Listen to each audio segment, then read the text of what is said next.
동아째 TV 시청자 여러분 안녕하십니까. 2025년 2월 24일 오전 9시 18분입니다. 인터넷에 들어가 보면은 월드와이드 IQ 테스트란 사이트가 있습니다. 월드와이드 IQ 테스트. 자신의 IQ를 바로 테스트할 수가 있습니다. 그리하여 집계된 국가별 IQ 통계가 현재 이렇습니다. 1등은 싱가포르 IQ, 평균 IQ 108, 2등은 홍콩 108, 3등은 대만 106, 4등은 대한민국 106, 5등은 일본 105, 6등은 중국 104입니다. 싱가포르, 홍콩, 대만, 대한민국, 일본, 중국 1등에서 6등까지를 석권을 하고 있습니다. 그런데 이 6나라의 공통점이 뭘까요? 세계에서 가장 머리가 좋은 1, 2, 3, 4, 5, 6등 나라의 공통점이 뭘까요? 가장 큰 공통점이 하나 있습니다. 한자를 쓰는 나라입니다. 한자를 쓰는 나라입니다. 그 다음에 한번 보겠습니다. 7등은 스위스 102, 8등 네덜란드 102, 9등 북한 102. 북한이 비록 못 살기는 하지만 머리 좋은 사람들이 많다는 거죠. 그 머리를 썩히는 사회주의 독재 시스템이 문제라는 겁니다. 10등이 마카오. 마카오도 한자 문화권이니까. 그러니까 10등 안에 한자 문화권 국가가 8개 나라입니다. 11등은 아이슬란드, 12등은 핀란드, 13등은 캐나다, 14등은 벨기에, 15등은 독일, 16등은 영국, 17등은 오스트리아, 18등은 뉴질랜드, 19등 이스라엘. 그러니까 한국 사람들이 유대인보다 머리가 좋다는 겁니다. 20등 노르웨이, 21등 스웨덴, 22등 룩셈부르크, 23등 덴마크, 24등 체코, 25등 에스토니아, 26등 호주, 27등 프랑스, 28등 미국, 29등 헝가리, 30등 몽골. 이 IQ 테스트를 하는 이유 중에 하나가 이런 연구를 하는 분들이 계십니다. IQ와 1인당 GDP가 상관관계가 있느냐는 겁니다. 정보화 사회에서는 IQ가 높으면은 좋은 직장에 취직해가지고 월급을 많이 받죠. 그러니까 GDP와 관계가 있다는 게 정설입니다. 그러니까 머리 좋으면은 잘 산다는 이야기고, 잘 산다면 또 오래 산다는 이야기도 됩니다. 그래서 이 머리 좋다는 것을 너무 자랑할 건 아니지만은 과학적으로 이렇게 검증할 필요가 있는데, 제일 중요한 포인트는 언어입니다. 언어와 IQ가 직결된다는 것을 알 수가 있습니다. 아까 한자어를 쓰는 나라에서 IQ가 세계에서 가장 높다. 그 다음에 쭉 불러드린 나라는 대충 게르만족 나라입니다. 게르만이라고 하면은 원래 이 사람들이 이란에 살았어요. 이란에 살다가 이동을 해가지고 유럽 쪽으로 들어갔는데, 게르만 독일하고 동리어처럼 되어 있는데, 게르만족이 쓰는 언어는 독일어과로 분류가 됩니다. 영어도 독일어과에 속합니다. 그래서 한자어 다음으로는 독일어과에 속한 이 게르만족.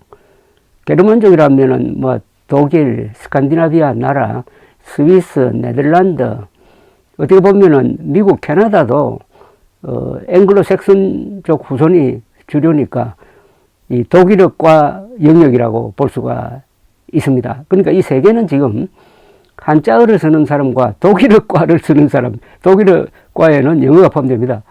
로 지금 대별해서 그들이 일종의 주도국가, 주력국가, 중심국가가 되어 있다는 것을 알 수가 있습니다. 자, 그런데 한국이 지금 한글 전용으로 가고 있습니다. 한글 전용으로 가면은 이 한자어의 도움을 받지 못하게 되는 거죠. 우리나라 언어는 국어 사진을 딱 펴놓으면 알 수가 있습니다. 70%가 한자로 표기해야 의미가 정확하게 전달됩니다. 70%의 단어는 또 이게 개념어이기도 하고 아주 고급어입니다. 뭐 실사구시라든지 민주주의라든지 자본주의라든지 출판, 언론, 정치, 철학, 인문, 제가 말하는 용어의 70% 이상이 한자어로 표기해야 의미가 정확하게 전달된다는 겁니다. 근데 이걸 한글로 표기를 하고 있습니다.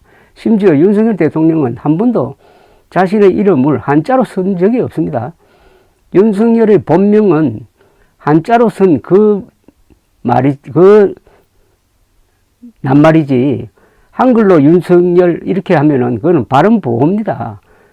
사람의 이름에는 의미가 들어 있습니다. 의미를 생략하고 한글 발음만 외우면은 그것은 언어가 아니고 소리에 지나지 않습니다. 70%의 한자어를 한글로 표기하다가 보니까 우리의 언어 생활이 이게 암호 생활 비슷하게 되었습니다. 아성반점이라고 썼는데 저 아성이 무슨 뜻인지 한글로 써놓으면 알 수가 없습니다. 상온에 보관하라고 했는데 상온을 그냥 한자로 쓰지 않고 상온이라고 하면은 고온이라고 오해를 해가지고 유제품 같은 걸 고온에 보관하면 어떻게 됩니까? 그걸 먹으면 사람이 어떻게 됩니까? 상온, 위상자가 아니고 일상적이다 할 때 상자죠, 상자. 보통 우리가 생활할 때 이 실내 온도라든지 이런 것을 상온이라고 그러는데 한자를 쓰지 않으니까 상온을 고온으로 오해를 하고 있는 사람들이 한두 사람이 아닙니다. 그래서 이런 한자를 버린 한글 전용의 언어 생활을 한국 사람들이 한 30년 하다가 보니까 여러 가지 문제가 생기고 있습니다. 정확한 정보 전달이 되지 않습니다. 그리고 교양어를 쓸 수가 없게 되었습니다. 또 왜 한자어를 쓰면은 머리가 좋아지느냐 하면은 한자어는 한 글자 한 글자가 다 뜻을 담고 있습니다. 아주 깊은 뜻을 담고 있습니다. 그래서 한자어를 쓰는 나라에서는 사람들이 생각을 깊게 한다는 이야기입니다. 한자어가 사람을 깊게 생각하는 사람으로 만듭니다. 그리고 정확하게 생각하는 사람으로 만듭니다. 그런 사람들이 교양인입니다. 교양인이 많으면은 요새 한국의 정치판, 이런 양아치 같은 그런 정치판은 만들어지지 않습니다. 지금 동양에서 한자를 그래도 제대로 쓰는 나라가 두 나라가 있습니다. 일본과 대만입니다. 한자 간자체를 쓰지 않고 정자체를 씁니다. 대만과 일본, 특히 일본의 정치, 일본 사람들의 어떤 수준, 그것은 한자와 떼어서 설명할 수가 없습니다. 한자를 버려가지고 좀 문제를 일으키고 있는 나라가 월남입니다. 월남이 프랑스어를 받아들여서 자기들이 쓰던 한자를 버리고 그 발음을 알파벳화한 다음에 베트남에서 여러 가지 지금 고민이 있어가지고 다시 한자를 써야 되겠다는 이런 운동도 일어나고 있다고 합니다. 중국에서도 간자체를 이젠 더 이상 확대하지 말자라는 사람들도 있다고 합니다. 똑같은 중국 사람도 대만에서는 정자체를 씁니다. 그러면 대만이 문맹률이 있을까요? 거의 없습니다.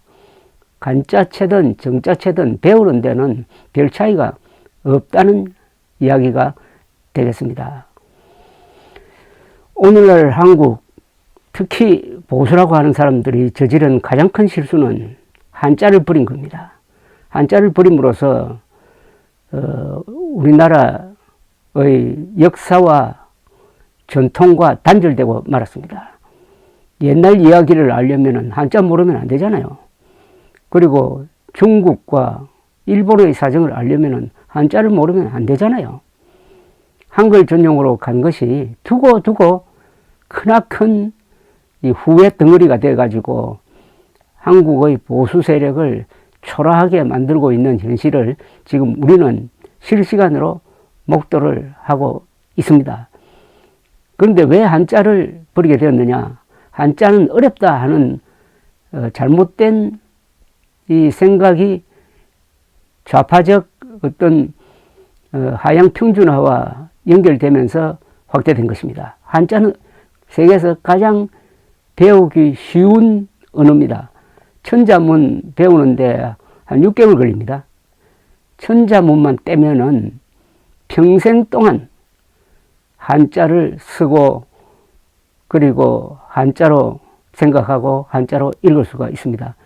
영어는 몇십 년을 배워도 미국 사람 만나면은 제대로 입이 열리지 않는 것과 달리 한자는 하나하나가 하나의 단어입니다.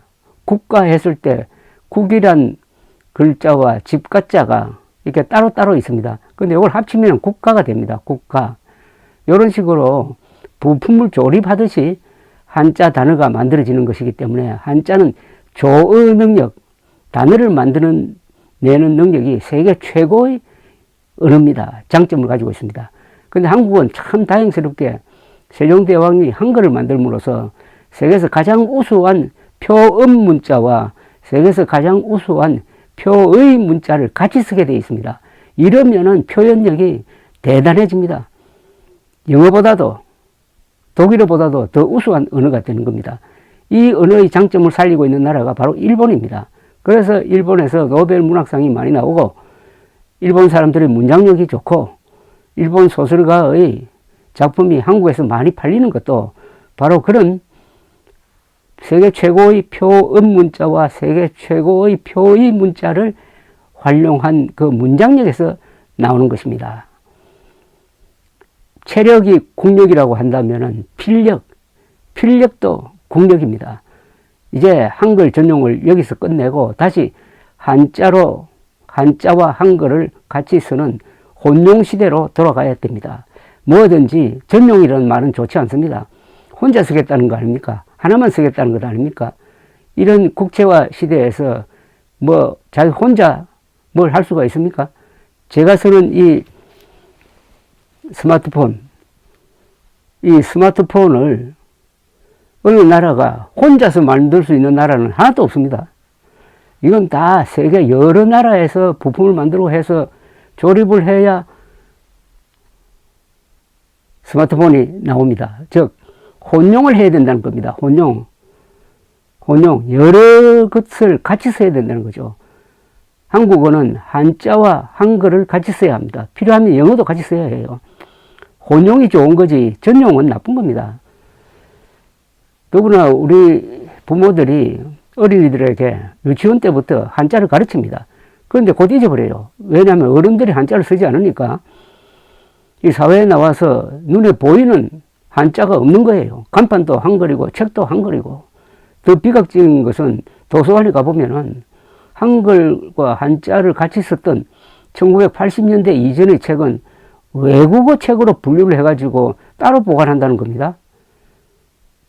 그러면은 세종대왕이 정말 개탄할 일이 벌어지고 있습니다. 세종대왕이 한글을 만들었을 때는 한글 전용하라고 만든 게 아닙니다. 한글과 한자를 같이 쓰라고 만든 겁니다. 한글 전용을 주장하는 사람들은 맨날 세종대왕 하는데 그들이 바로 세종대왕에 대한 배신자들입니다. 감사합니다.